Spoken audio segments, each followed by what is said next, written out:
Welcome, everyone, and thank you so much for listening in. Today, we're going to talk about what is different for finances for military personnel currently, and of course, veterans after they leave the military. But before we get started, as a reminder, this is an educational show and should not be construed as personal financial advice. Full disclosure information is available at ototnow.com. Now, let's get started. Okay, the basics of personal finance are the same.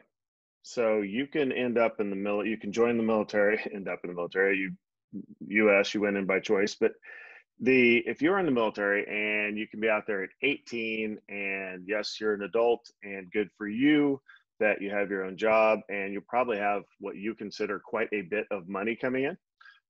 You can hear all kinds of stories about folks spending far more than they have and going out and buying the new car and things like that. So the basics of personal finance stay the same. So certain things that I would be remiss if I didn't just recap those at the beginning, even if this doesn't necessarily apply to you, if you are mentoring others, family members, children, this sort of thing, is when you go into the military, first things first is what I call it. You have to get out of debt. Maybe you went to college and have student loans. Now you're in the military as an officer, or whatever debt you have, you need to kill it off. And then you need to put some insurance in place. So if you have a car, you need car insurance. If you have a home, you need home insurance. Maybe you're living on base or in the barracks, so then you don't have to worry about that. And then life insurance. The good news about the military, if you're active duty, you're going to have the SGLI, which the limits change. And I bet, at least it was 400,000 when I left, and then plus another 100,000 if something happens to you while you're on active duty. So you can think right around a $500,000 of life insurance. That's in place. And then really you need your emergency fund. So people will say 3 to 6 months pay. That could be a lot for you to pile up when you're 18, but you need to at least have some stuff set aside for an emergency fund with your first few paychecks. So you have a little bit of, you have options for the unknown threats. You don't know what you don't know. So when something happens, you have money to deal with it. Then after that, after you have the first things first taken care of, then there are some definite unique opportunities that you have in the military that other people just don't have. Excuse me.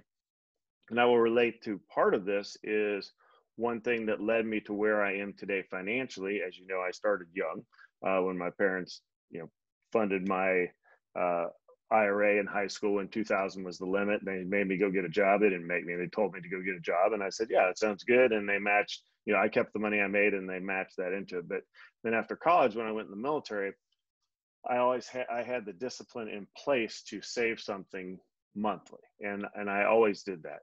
And I was mentored early on, and I can't remember by who, but I would love to give them credit, is somebody along the line, whether it was a commander or a first sergeant or somebody, said, in the military, the key to success is every time you get a raise, take half of it and put it towards your retirement and the other half for your quality of life. So if you make 500 more a month, well, okay, 250 more goes in retirement, and then the rest of it, you can actually, live a little better, right? Increase your quality of life, which you have earned the right to do as you move up in rank and you move up in time in the military.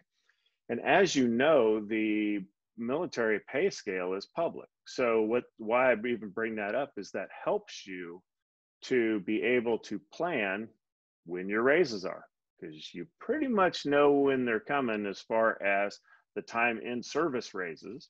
And approximately when your promotion windows are. Now it's a little different for officer and enlisted, but you kind of know, you can plan on, what are your chances of promotion? And if so, then how much more money can I make, at what time? So you can plan on these things. So plan out those raises. And the military is perfect at any time you face the opportunity to get out at the end of an enlistment or at the end of your term as an officer. It seems like there's a big fat raise right there. So literally this pay scale that is public is brilliant at keeping you on active duty. It really is. Every time you have that opportunity, you're faced with that decision, it seems like they're throwing a decent amount of money at you, but they're putting it on the table and kind of hoping you stay because it's hard to replace you, right? We don't expect people to serve forever, but we do once you're on and you're trained, then obviously keeping you around is better than starting from scratch with your replacement. So when I say, put half towards retirement, what's unique about the military is generally people have three retirement savings options. And in the military, there's three out there. Generally, people only can do two of the three. In the military, you can do all three. So let's talk about those real quick.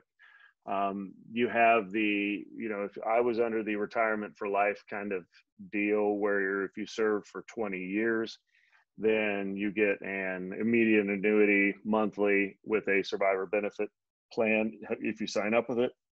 So when I stepped away from active duty, I receive a pension now that I get on a monthly basis. And then I took the survivor benefit plan, which is you could think of it like insurance, that pays my wife. If she outlives me, she gets 55% of that pay for as long as she lives. And there's 1,000 different options involved with that, but that's kind of the basics of it. So that is a defined benefit plan. If you were to talk about if you worked for like General Electric, you have defined benefit plans, which lead to the company puts away money, and at the end you get a pension for the rest of your life. Those are pretty much gone by the wayside in public companies. There are still some out there in the government sector, of course, getting a retirement. But what's more common now is the defined contribution plan, where you put money in each month or each year, often right out of your paycheck, and you can have a traditional or a Roth version. You can put basically up to $19,500 per year away towards your retirement, and that's called a defined contribution plan. In the civilian world, that's a 401k. It could be a 403b. There are certainly other options out there. In the military, it's called the Thrift Savings Plan. Fantastic program to be able to systematically invest. The only downside is if you like to get more sophisticated with your investing, you can't, because their choices are a little limited. But certainly the important thing is to have the discipline in place first and be able to get to that monthly investing to where it's part of your life. And then you can worry about, investing in your IRA if you want to get into stocks or bonds, that sort of thing. So you have both of those in the military now, and they have a new blended retirement system. I say new, and it's not particularly new. It's been out for a couple of years now, where Congress said it was unfair that you had to serve 20 years to be able to get anything. So with the blended retirement system, which you will now have the option, you'll be forced into it if you join the service today. But for those that were on active duty at the time, you had to make a choice. But basically everybody's set now on what you're going to have. And if you're in the blended retirement system, 85% of people that serve will have some retirement benefit. Not necessarily a full annuity like I have, but they'll have some benefit. And again, it depends on things that are far too many complications to be able to talk about in a podcast. But the important part, in the military, you have your retirement that you're working towards. And then you have your thrift savings plan, which is similar to 401k. Again, you're putting in monthly into that up to $19,500 a year. And you also can do an IRA, your individual retirement arrangement, which whether you do traditional or Roth, again, that's up to $6,000 a year. So think $500 a month. So adding these together, you're not putting anything into your retirement plan. For the thrift savings, you're putting $16.25 a month if you would max it out, which adds up to that $19,500 a year. And if you do your IRAs as well, $500 for you, $21.20. So add that to $16.25. That's $2,125 a month. And if you are married, you can do a spousal IRA, even if they're not working, of another $500 a month. So really, you could put about $2,625 away a month towards your retirement. And if you can manage to do that, obviously you're saving and investing pretty aggressively at a young age there. By the time you retire, you're going to step out in your mid 40s as a millionaire. And plus you're going to have your retirement, which is a separate calculation, which I'll get into. So those are, again, you have all three of the retirement vehicles at your disposal in the military, which is truly amazing. So let's talk healthcare. Now, the only reason I bring this up is it's an expense, and it's a significant expense for a lot of people. In the military, it's just not. when you're on active duty, it's free. I put free in quotes because yeah, there are some things that are not free. I understand that. But largely you are taken care of while you're on active duty. Largely your family is taken care of while you're on active duty. And in retirement, you have TRICARE, and there's lots of jokes and things about TRICARE. And that is kind of funny just from a, English use of the English language perspective. But compared to what my friends pay, and again, I'm 50, so my peers are out kind of in those high earning years, making significant amount of money. What they're having to pay in monthly to healthcare is amazing to me, a lot compared to the premiums that we face that are just not all that much if you're covered in a system like that. So you're kind of benefiting from a lifetime of free/reduced cost healthcare. And I personally love it. I think it's amazing, but there are people that complain, of course, because it doesn't cover everything, but that's all healthcare in my opinion. And then last thing they'll talk about is VA disability. If you are injured in some factor along the way from your time on active duty, and again, for those that got out before they served 20, which is the majority, right? This may be the only thing that you kind of have still going for you that makes you different as a veteran is you do get VA disability. Now you have to prove that, and you have to be awarded a rating, and then you get that money. But the two important things about that money is it's not going to be a tremendous amount. It could be if you're 100% disabled, of course. But for people that are getting, anywhere from 10 to 70% disability or so, you get that monthly, and get that monthly for the rest of your life. And the two things that are important about that is it's indexed to inflation. So again, just like the vested retirement that I'm in, it's inflated at the CPIW rate, which is the same as Social Security. So it approximates inflation. You could argue that till the end of time, and that's a topic for another day, but pretty much mirrors inflation. And, it's tax-free. So if you get $500 tax-free, it's kind of like making $650 if you have to pay tax. And of course, that depends on your bracket. So you have that going for you as well. When you add up all those, it's a significant advantage. And you know that when I started this with the On Time On Target, I talk about the concept of financial engines. And this just means you have the ability to have more financial engines working for you than others that aren't either in the military or have served in the military. They just aren't. You can't get VA disability if you haven't served in the military or a government service. There's probably some other examples of that.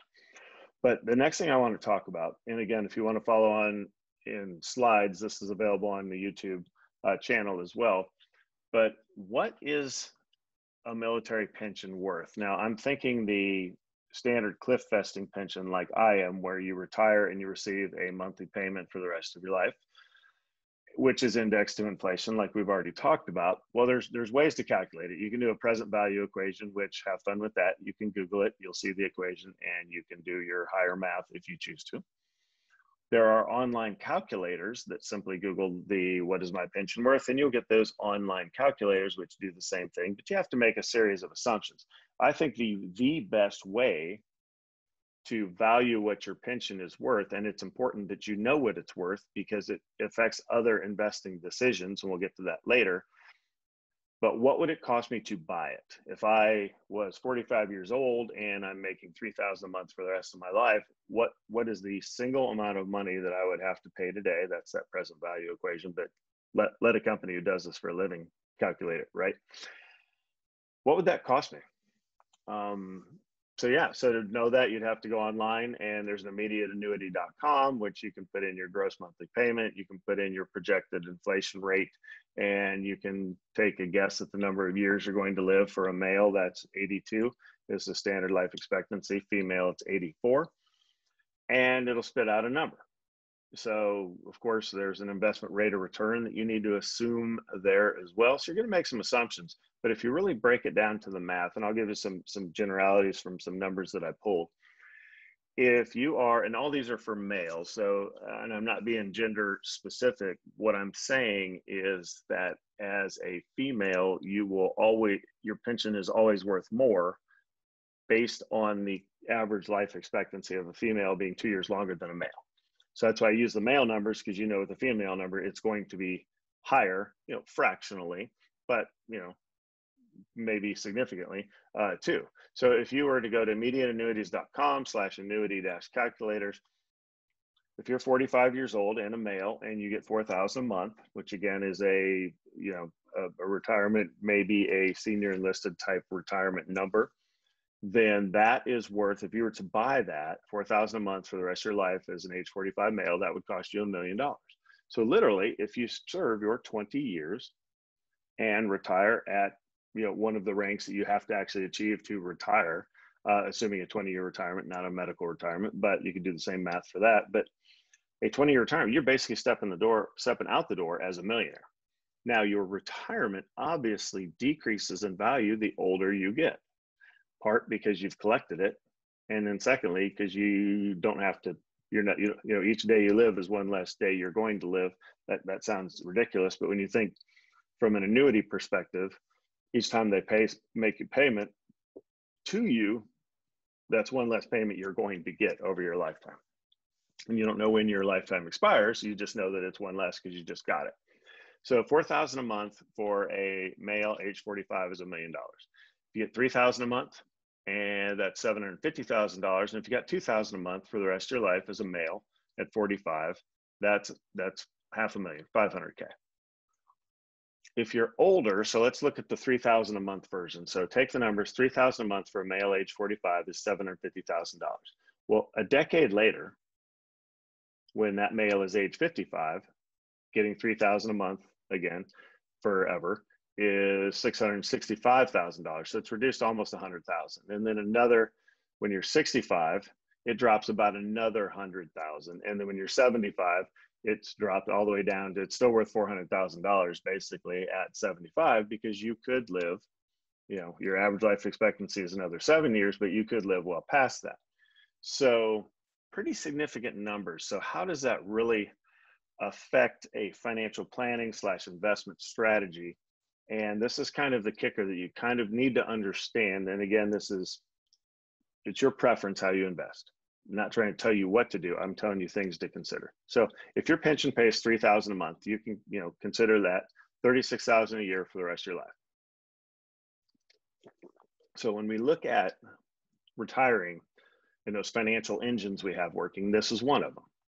So this $3,000 a month is $36,000 a year. And say if Social Security pays $24,000 a year, and of course you're going to start that somewhere between age 62 and age 70. If those numbers may slide, we shall see. A lot of people plan on zero. I don't plan on zero. I plan on getting what I put in, and then I'll change it later. But I know that it could change. But basically, you add the 36,000 to the 24,000, so you're getting, whenever you claim Social Security, which is generally right around the time people stop working, that's your 60,000 a year. Okay, so then if you live in $100,000 a year retirement, you have to use your thrift savings plan and your IRA investments to make up the difference, whatever that is. So if that adds up to $1 million at 4%, that would kick out that 40,000 a year, and you could basically live off the 100,000 if you choose to. If you want to live a more expensive lifestyle than that, then you're going to eat into principal. But what I want to bring up about, and this is a little bit nerdy into portfolio design and allocation, but if you remember with a portfolio, you make an allocation decision, so much to equity, so much to bonds, so much to cash. If you want to consider your real estate in there as well, you could certainly say, add that in as one of the factors.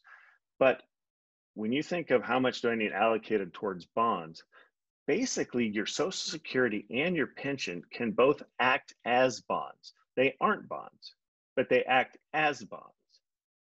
So it allows you to, should you choose, be more aggressive by exposing yourself more to stocks in your portfolio. So, we talked about the, 4,000 a month for the rest of your life at age 45. That's $1 million. So if you had $250,000 in your IRA at that time, and you have this $1 million retirement acting as a bond, even if your 250K was fully invested into equities, you're really, from an investing perspective, still 80% bonds and 25% equities.